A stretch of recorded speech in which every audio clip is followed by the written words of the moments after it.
ही ॾिसो सुमरे पाड़े जा स्कूल ऐं सुमरे पाड़े स्कूल जे ॿाहिरां पाणी बीठल ऐं पाणी में शागिर्द ऐं शागिर्दड़ियूं कीअं वञी रहिया आहिनि ऐं शागिर्द छा चवनि था वरी तफ़सील तव्हांखे अॻियां हली ॿुधायूं था। पहिरीं ही वीडियो ॾिसो। जीसी के चऊं पिया उनखे चऊं पिया पाणी कढायो ही कढाइनि कोन था। असीं मदद कोन था वञी सघूं, तालीम हासिल कोन था करे सघूं। असांजे घर एतिरो पाणी भरियो पियो आहे, मच्छरनि जो माना ज़ेर ही हू माना असीं बीमार थी विया। ही ॾिसो पची विया आहिनि पेर, ही बाइक ही ॾिसो पेर ही पची पिया आहिनि। हाणे असीं छा चऊं, चई थकी विया आहियूं। हाणे ॾिसो नंढड़ियूं पाणियुनि में बि वञनि। गली में गिड़ त पाणी गोॾे खां मथे ऐं कपिड़ा गंदियूं इहो सफ़ा किनार ते वञनि था। नेक निमाज़ी माण्हू जेके हितां मटे मस्जिद में ताईं कोन था पहुची सघनि।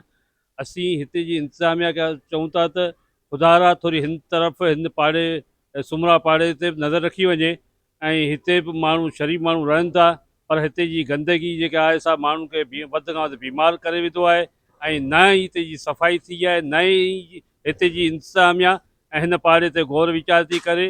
असीं ख़ुदा अपील था करियूं ऐं पाड़े ते रहम नज़र रखी वञे ऐं हीअ गंदगी पाणी जेको सो निकाल कयो वञे।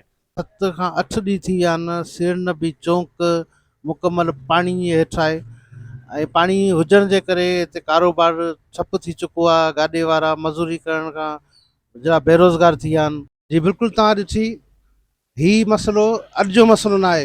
ही मसइलो 2014 या 15 जे अंदरि हिकिड़ो सुमरा पाड़ो मिस्री जे कारखाने वटि हिकिड़ो वॾो पाणी जमा थींदो ऐं उन पाणी जी नाकारा ड्रेनेज जे करे ऐं जेके वॾा फंड्स जेके कमायूं थियूं, पर मसइलो हल 2014 खां 2026 ले बि अञा ताईं हल न थी सघियो आहे। उन खां पोइ अली गुलाम जलालानी जे घर वटि मुकमल 2 खॾा लॻा हुआ ऐं खॾा एॾी वॾी तादाद में लॻा जो घरनि खे नुक़सान वञी पहुतो। उन खां पोइ कारियुनि जे वटि हिकिड़ो खॾो लॻो जंहिंमें गैस जी पाइप जी लाइन टुटी।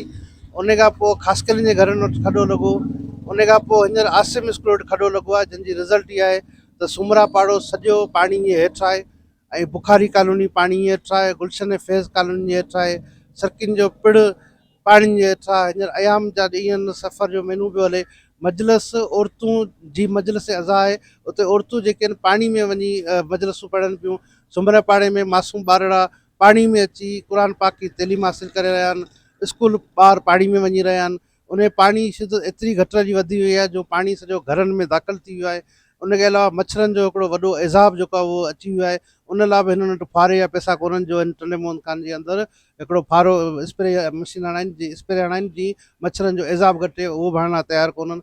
सिर्फ़ु कमाई जा घर लॻा पिया आहिनि। 2014 खां 12 साल जे अंदरि ताईं हीउ ड्रेनेज जो मसइलो हल नथो थिए। 5 खॾा अची लॻा आहिनि।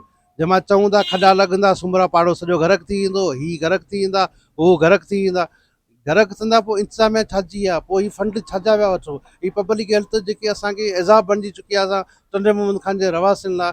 जेके बि हिननि ड्रेनेज ठाहिया आहिनि नकारा ठाहिया आहिनि, हेॾा गुलाम अली पार्क हलिया वञो, कोई कम जो ड्रेनेज कोन ठाहियो आहे। हेॾा बी सेक्शन थाणा हलिया वञो, वॾा हॉल ठाहे ॾियंदा आहिनि, एम्बुलेंस बि सवले तरीक़े सां कोन थी मटे सघे, पर मोबाइल बि नथी मटे सघे, रोड जी हालत ख़राबु लॻी पई आहे। आख़िर ॾोह कहिड़ो कयो आहे टंडे मोहन खान जी आवाम, तव्हां वटि के मसइला हल कोन था थियनि। तव्हां माण्हुनि खे राति धरणो लॻो आहे सुमरा मॉल जे रवासिन जो, ॾिसो हुननि जे घरनि जी कहिड़ी कंडीशन लॻी पई आहे। उहे गंदगी में पंहिंजी रध बचा पिया कनि। गंदगी में जेके घरनि में मायूं जेके आहिनि एज़ाब में वेठल आहिनि। असां वटि परदगी वारो सिस्टम आहे, असांजी मायूं ॿाहिरि रोडनि ते कोन थियूं निकिरनि, जेके होटल ते वञी कलाकनि जा मुंहुं वेही रहनि। इहे औरतूं घरनि में वेठल आहिनि। इहे कीअं घरनि में तकलीफ़ ॾेई वीचारियूं कीअं वेठियूं आहिनि, हिन लाइ तव्हांखे को क़दुरु कोन थो थिए छा? तव्हांजे घर में मां भेणूं न आहिनि? तव्हां अचो सही, सुमरा पाड़े रवासिन जी कंडीशन ॾिसो। 2014 खां इहा कंडीशन अंदरि आहे, अञा ताईं मामला हल नथा थियनि। हीअ कंदासीं त घर टुटी वेंदा, हीअ कंदासीं हीअ घर, पर केरु मामला हल कंदो असांजा? छो असांखे जीअण नथा ॾियो? या तव्हां तइ कयो आहे हीअ सोनी देॻ आहे, हिन मां सोनू कढिणो आहे तव्हांखे, बिल तव्हांखे वॾा वॾा ठाहिणा आहिनि, बिल बि तव्हांजा चांहि जा बि लखनि ते वञी पहुचनि था। तव्हांजी मिशिनूं जेके लखनि जा तेल अची निकिरनि था, वञी खाओ, जेको खाओ हिकिड़े दफ़ा खाओ, असांजी जान छॾायो हिन मां। जनरल घटि में हिकिड़ो बहितरीनु नमूनो ठाहे ॾियो। हर मामले जो मसइलो हल आहे। तव्हां खां नथो थिए, तव्हां आवाम खे ॾियो। हिते असां टंडे मोहन खान जी आवाम एॾी जाइल न आहे। टंडे मोहन खान जी आवाम में पढ़ियल लिखियल छोकिरा आहिनि, इंजीनियर आहिनि, जेके सचाई सां कमु पढ़िया आहिनि, सचाई जा कमु कनि पिया, पंहिंजे हक़ लाइ रोज़ी कनि पिया। तव्हां उन्हनि जी मीटिंग घुरायो, उन्हनि खे विहारियो, कीअं मामला तव्हांजे ड्रेनेज जा हल नथा थियनि। जंहिंमें मूं पहिरीं बि ज़िक्र कयो, मुंहिंजो भाउ अलहमदुल्ला जेको आहे सिविल इंजीनियर आहे तव्हां हुनखे विहारियो। अहिड़ा खोड़ सारा टंडे मोहन खान जा नौजवान क़यादत जेकी आहे ईअं वेठल आहे हिते ॿार या माण्हू जेके असांजी बदकिस्मती आहे टंडे मोहन खान में मुस्तफ़ी अला जी ऑफिस कोन्हे। असां शिकायत ॾियणु वञूं कंहिंखे ॾियणु वञूं, शिकायत ॾियणी वञी पए थी असांखे वञी बदिन वञूं। असां वटि भाउ एतिरा पैसा कोन्हनि जो किराया करे पहुचूं, असां वटि एतिरा वसाइल कोन्हनि। असांजी अहिड़ी हालत हुकुमरान करे ॾी आहे जो असां हिकिड़ो वेलो खाऊं था, हिकिड़ो वेलो ईअं सुता पिया आहियूं घरनि में। एॾी महांगाई करे हेॾी अथनि। लाइट गुलशन फैज़ कॉलोनी में लाइट लभे ई कोन थी, मोबाइल बंदि थियो वञनि, मच्छरनि जा अज़ाब लॻा पिया आहिनि, घर वारा ॿार बच्चा पोड़ा बुज़ुर्ग सभु परेशान लॻा पिया आहिनि। पर हिननि मासूम ॿारनि ते रहम कोन थो अचे जे क़ुर पाक की तइलीम था हासिलु कनि ऐं मदरसे वञनि था, इन्हनि ते रहम कोन थो अचे। हाणे ते तव्हांखे रहम नथो अचे कीअं पाणी में जेको आहे स्कूल ई वञनि पियूं। तव्हांखां 2014 खां 2026 ताईं मामलो हल कोन थियो आहे। असीं ख़ुदा चऊं था जेके कमाइणा आहिनि कमायो। असीं भले ताईं कूड़ा सूड़ा असांजे घरनि जे पासे में कुंड ठाहियो, उते भली पंहिंजा बिल ठाहियो, पर घटि में घटि असांखे ड्रेनेज वारो सिस्टम जेको आहे उहो सेट करे ॾियो, नए तरीक़े ठाहे ॾियो जीअं माण्हू पंहिंजी एज़ाम मां बची सघनि। ऐं टंडे मोहन खान शहर पूरे ज़िले में मच्छर स्प्रे करायो वञे। मच्छरनि जे करे वॾियूं बीमारियूं जेके वरी तादाद में पैदा थी वियूं आहिनि, त इन महिरबानी करे मच्छर स्प्रे करायो वञे। न तव्हां इंडिया ख़ामोश कोन्हे, तव्हां असां कोर्ट में पटिशन दाख़िल कंदासीं।